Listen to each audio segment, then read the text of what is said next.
From beautiful Denver, Colorado, we welcome you to a brand new special edition here on DallasCowboys.com. Alongside Nick EATMAN, Isaiah Stanback, I'm Kyle Yeomans, where we are in Denver, home of the Broncos, and the beautiful training facility they have here at the UC Health Training Center. But guys, it's been a great week of practice for this Cowboys team, still building into the preseason, continuing what they've done out in Oxnard, California, bringing that here to the elevation. How important are joint practices and then, of course, the preseason games for building a roster like this? Because it's extra reps for a lot of these young guys, but also for the veterans. Well, it's easier to evaluate what's happening when you're going up against somebody else. You know, it's tough when you're practicing out at Oxnard and the offensive line is struggling, and then you're like, is it the O-line, or do we have the greatest D-line ever, or a little combination of both?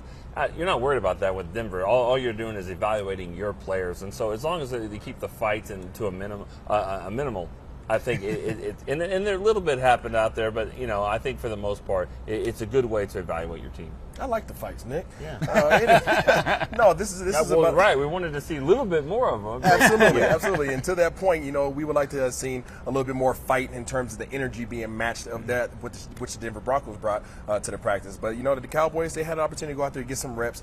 This is going to be great film study for the scouting department, for all the coaches. They get an opportunity to go out there and see exactly how well did the guys execute. What was my technique like? Were these guys? Did they let the competition get the better of them? Were they keeping their head sane? There's a lot of things that you could take away from a competitive practice like this, and this is exactly why they do it. Yeah, and from a team standpoint, a logistical standpoint, it's kind of back and forth of it could be a nightmare, it could be tough to keep guys separated, but really it's a beautiful opportunity for these coaches to find out what their team is made of. Mike McCarthy spoke to that earlier this week when he took to the podium. I just want to see the competition, frankly, the timing and the spacing in the passing game. It's a chance to, go. We've been going against ourselves now these last, 6 padded practices. So this is the closest opportunity to get the game speed. So, I just want to see our guys grow. We're here to improve. So, and I think just the way this thing's laid out is it's going to be great work today. So Mike McCarthy speaking on really the importance of Denver putting a bit of a challenge into this Dallas Cowboys team. They've got a strong front seven, good secondary, a good offensive line after revamping it over these last few years. But Isaiah, when you've looked at this Denver team over this first week of the preseason, what have they brought to the table to make the Cowboys better? I think where they're strong at, the Dallas Cowboys need to help out in terms of the offensive front. The Dallas Cowboys are still trying to figure things out offensively. Is it going to be Tyler Smith? Is it going to be McGovern? What is Tyler Biotis? We're going to pick things up here after for a couple of years in the league. The defensive front for the Denver Broncos is very strong. These guys are explosive. They have some veteran guys, some all-pros up there, and they create some problems in terms of whether or not we can pick them up in protection. Yeah, I mean, when you look at last year, I mean, you don't need any other blueprint to talk about the Broncos and the Cowboys game. And really what they did was just they won the line of scrimmage, both sides of the ball. They were physical. And we saw in the practice earlier this week, it's kind of the same thing. We saw a little bit more runs by the Broncos. Cowboys, Zeke Elliott didn't have as much running room. Again, it's practice. Everyone's got different rules. Everyone's got different limits. So we'll see what happens in the game. But Denver's going to bring it from a physical standpoint. What is your thought on the kicking situation now? Because last time we filmed Special Edition, it was Jonathan Garibay, Liram Hajrullahu. Garibay out, Brett Maher back in. Yeah, he's a veteran guy. He's been here. He's got the 4 longest field goals in Cowboys history, but no one's really worried about that. How about making all the extra points, making all your 45-yarders, and making sure that your football team doesn't lose momentum when you're moving down the field, and you got to be able to make the kicks. That's the biggest thing. Who can make these field goals? The 60-yarders are nice and good, and they'll put it on the highlight tape and SportsCenter and all that. You got to make these 45-yarders and your extra points. We're going to hit a lot of the different problem spots for the Cowboys over the course of this edition of Special Edition. Corners, quarterbacks, offensive line, we're hitting it all. When we come back with more on the other side of the break, more to come from Denver, Colorado on Special Edition.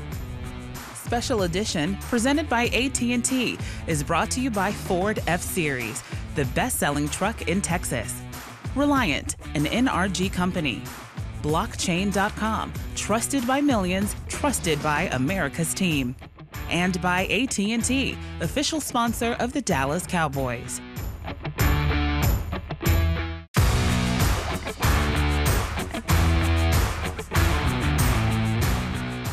This segment is brought to you by Salvation Army, Love Beyond.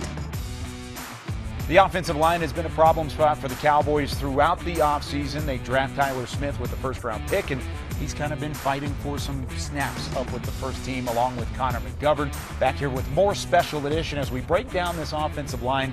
We'll get to the guard spot, but let's start with the tackles. Tyron Smith out here this week.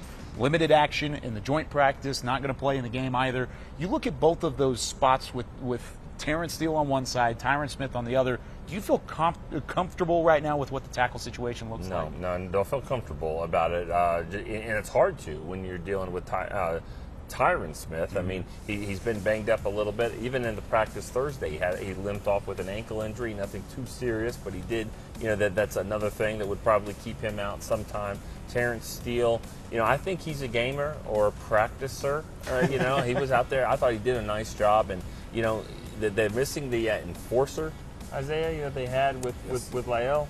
But I think Terrence Steele can be there. He's got a little chippiness to him as well. I love that about him, and that's one thing that we saw this week. Terrence Steele did a great job of stepping up and matching that energy. We talked about it in the last segment, how holistically they did not, but Terrence Steele did. He held his own. He was able to stand in there, be squared up, and take care of his responsibilities. Josh Ball, though. Josh Ball did not necessarily make me feel more confident about this offensive line. He got turned around a lot. I know he's just getting his feet underneath him, coming off of not playing last year, but that's a position that we definitely need to pay more attention to. Yeah, when we talked about it way back, way like months ago when training camp started, it feels like months ago, we said Ball and Willetsko. One of those two guys is really going to have to rise up, and so far that hasn't happened to the Cowboys' liking. Yeah, not at all. And you look to the inside as well, and there's been conversations about Tyler Smith being a starter, but Connor McGovern continues to get the first-team reps, and we can check Zach Martin off the list. We're good there. Yeah. All right, let's go and move on. Zach Martin's great. Now, going to Connor McGovern and Tyler Smith, Isaiah, is there a reason we haven't seen Tyler Smith specifically working as the starters? Because, overall, it feels like he may be the better fit there, but Connor McGovern's still getting the snaps. I'm no Coach Philbin, but however, I believe they're trying to work him into it. Especially the weeks like this are very important because they get him out of his comfort zone. Your team is your comfort zone. Now let's go out here and let's go against some of these big nasties that you're going to be facing in this league that we call the NFL. And they're going to work him in. They're going to continue to give McGovern reps because he's a veteran guy. He understands that. He needs to continue to get reps as well. But Tyler Smith, you have to show that you're going to be consistent in your technique and being disciplined to show the coaches that you're a guy they can count on. Yeah, there's a reason why the bodybuilding champions aren't going out and playing guard. It's not, you can't just do it with strength. It's what made Larry Allen so great. He had great technique. He also had brute strength as well. Tyler Smith has got to work in that. He's got the strength. That's a good start. You can't be weak. But he is still developing that a little bit, and they're giving McGovern a lot of reps, and I think a lot of it has to do with the fact that if Tyron Smith has some struggles on left tackle, Tyler's going to have to slide out. They're both going to have to play, and that's what they're doing, giving him reps. Yeah, keep that in mind because he hasn't really seen a whole lot, Tyler Smith, at tackle yet, but if need be, that's what he played in college, so there's plenty to talk about going in between Connor McGovern, Tyler Smith, and keeping that rotation alive. Now, before we wrap up this segment, let's talk about the centers. Tyler Biadasz, he's had some good reps. He's had some bad reps back and forth. What did you see this week in Denver? I thought it was pretty good. I've been kind of critical of him over it, but I think he's done a nice job. I think he's cut down some of the technique issues that he had. And another thing you got to look at is shotgun. You don't ever worry about shotguns unless you see bad snaps. So far, they've been pretty good with those shotgun snaps. Yeah, my only concern with Biadasz comes in terms of when he has to face a big boy up front. When there's a 330-pounder in front of him, I don't think that he has enough junk in the trunk to really weigh him down to not get pushed back. And, it's really how successful he's going to be is really going to be dependent on whether that's going to be McGovern or whether that's going to be Tyler Smith next to him as well, because there's so much work that the centers and guards have together. Yeah, there's plenty of work that still needs to be done, and, of course, the quarterbacks are going to be directly behind Tyler Biadasz. You got to get it right. You got to have some protection in the interior. We hear from QB1 when we come back with more Special Edition. This segment was brought to you by Salvation Army. Love Beyond.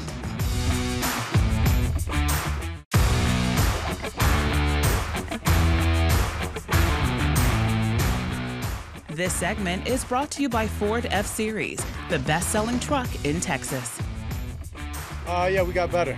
We took a step. Obviously, when you come out here and you're on the road playing in somebody else's environment, practice environment, things can get chippy, as you saw. Tensions are high, emotions are high. First time going against somebody else. But when you put all that to the side, look at the X's and O's, the way we executed, the way we communicated, we definitely took a step. Hearing from Dak Prescott there about how the team got better, valuable reps, especially for some of the young guys, even behind Dak Prescott. And we're going to talk plenty more on that here on Special Edition. Nick Eatman, Isaiah Stanback, I'm Kyle Yeomans. Hearing from Dak Prescott there, we're not going to see him in the preseason really at all throughout these next couple of weeks. Nick, what did you see in the joint practice today? Looked like he was pretty sharp. Yeah, it did. It looked like he was throwing the ball with a lot of velocity, and I really like that. You know, we've seen that some in Oxnard, and he did it here.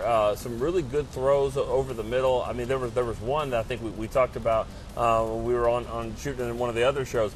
It looked like Troy Aikman to me, and I don't want to have to compare him to Troy Aikman and Michael Irvin, but that's what it looked like. It was just that deep intermediate throw, and that's the one that's always seems tougher for quarterbacks to kind of get down, just that touch. He definitely zipped it in there. I think there's two things that really stood out for me as far as Dak. There's going to be his poise in the pocket and then his timing with his receivers. So you look at guys like Tolbert, you look at guys like CD, Dennis Houston. He has this great timing and this great connection with these guys, and when you have that, the ball's able to come out on time, and his ability to move in the pocket, even with the offensive line worries right now and the pressure that he received, he still seemed confident back there. Will Greer left practice earlier in the week. He's kind of been questionable. Did not practice against the against the Broncos. We'll see if he's ready for the Buccaneers as a backup quarterback moving into Week 1. But against the Broncos, you got to see more Cooper Rush because of that. How is he somebody that could continue to take that backup quarterback spot and be solidified for Mike McCarthy? He did it last year. I mean, that's exactly what he did. We didn't think at all he was really even competing with Garrett Gilbert for that spot, and he was. And he did it in the preseason game. So that's what happens. These games that we'll be finishing out the preseason, they mean a lot. The joint practices mean a lot, but you still have a lot of time, and I think they weighed him a lot more, a lot heavier when he's doing this thing with the lights on. Yeah, Cooper Rush, I would like to see Cooper Rush really work through his progressions. He's kind of I call him kind of check down king right now.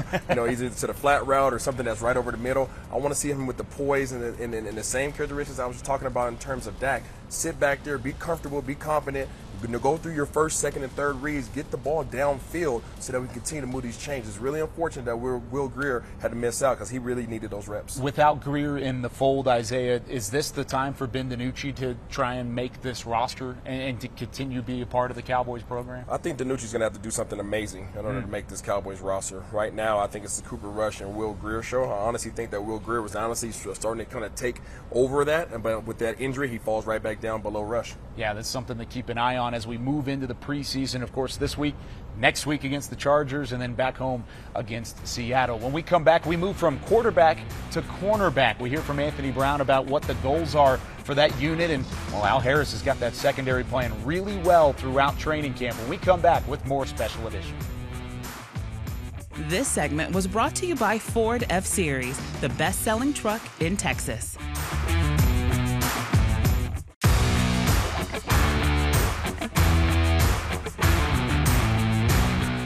I mean, as a defense, we want to take it there. It's up to the offense. If they want to get chippy, we'll get chippy. So it's up to them, really. We don't like cheap shots and everything, so that might push us over the edge sometimes. But other than that, we like it. Are you ready to see Denver? Do you see someone else besides? Oh, yeah, most definitely. Just see a different body. We've been going against the same guys all camp, just to see where we at. Hearing from one of the players who's had probably the best camp on the defensive side of the football, maybe not named Micah Parsons, and Anthony Brown. He's been consistent. He's made plays. He's been really a flash in the pan, but continued that flash throughout all of training camp for Coach Al Harris and, of course, Dan Quinn. But, Nick, when you look at Anthony Brown, is he going to be, along with Trayvon Diggs, the leader of this defense, this cornerback room that's trying to take the next step? I think so. I mean, he's been around. This is his seventh season here. He's in the same draft class as Dak and Zeke. And, I think a lot of people forget how much speed he has. He really does. He was a guy that ran in the 4.29, 4.3 range, coming back from college. I think that he's still a very, very fast player, and he's smart. Plays with technique, and he plays with a chip on his shoulder too. He knows, he hears what people are saying about him, and so I think that fuels him. and it should fuel him, and his abilities. He's a pest. Let's just call it how it is. And a pest is not a bad word. That's exactly the type of player that you want at the cornerback position. When you're, I don't want to say undersized, but when you're of smaller stature, you're able to be out there to stay in the hip pockets of these receivers. Let's call it how it is. The NFL nowadays has 2 to 3 solid receivers on every single team. So you need somebody that you can be relying on, but somebody that's dependable that can really just stay with those guys the entire game. So it feels like the Cowboys have a couple of guys like that. Anthony Brown, Jordan Lewis, and even if you want to work down the depth chart, there's probably some guys there too. Trayvon Diggs right up at the top there. He's kind of been banged up and not been a part of practice these last couple of days. What do you expect from him this season to take that next step? Does it need to be the interception total, or can he just take a step back from that and play better coverage football? I want to see him be more of a cover guy. I think last year he was one of those, hey, if you throw it this way, I'm going to make you pay for it type of guys, kind of an opportunist. I want to see him become more of a cover guy in the sense of more of a Revis or somebody, or a Ward, somebody like that. A guy that nobody really wants to throw your way because of the lockdown ability that you have. I don't think that he's crossed that barrier yet. Quarterbacks are still willing to throw his way. It's just if they throw a bad ball, he's going to make them pay for it. Yeah, I mean, I think that he had a really good year. I mean, an outstanding year, and it's not just about the 11 interceptions. He was going up against the best receivers on the opposing team, week in and week out, and I think he does a great job with that. He did that against Washington, did that against Minnesota, went up against their best players. So if you're taking the ball away and you're somewhat taking their best player out of it, I think that's an all-pro level that I think he can maintain. With those 3 guys at the top of the depth chart, what does the ceiling look like for this secondary? Well, I think that they can lead the league in interceptions again. Wow. Have a top 5 defense, if not better. I think it's got to carry this team. They're going to get pass rush. Dan Quinn's going to do it. Take advantage like they did last year with the interceptions. Going to have to find a way to do so. You got to give up less yardage, but also maybe have that takeover. But that was 26 different possessions they gave back to the offense last year. That's a lot of games you can win by doing stuff just like that. All right, we've got one more segment left. We give a preview of the rest of training camp, and we continue on with more special edition on the other side of the break when we continue from Denver.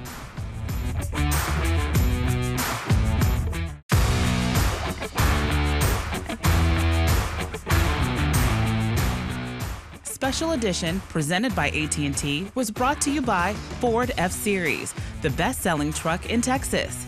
Miller Lite, the only beer of the Dallas Cowboys. And by AT&T, official sponsor of the Dallas Cowboys. Wrapping things up here on Special Edition here from Denver, Colorado, and the Denver Broncos training facility. Preseason week number 1 is in the books, and the Cowboys, of course, move on next week with a couple of joint practices with the Los Angeles Chargers, and then you've also got a game with the Chargers coming up next Saturday as well. So Nick EATMAN, Isaiah Stanback, I'm Kyle Yeomans. Nick, give me a position group to watch when we head into that preseason week number 2.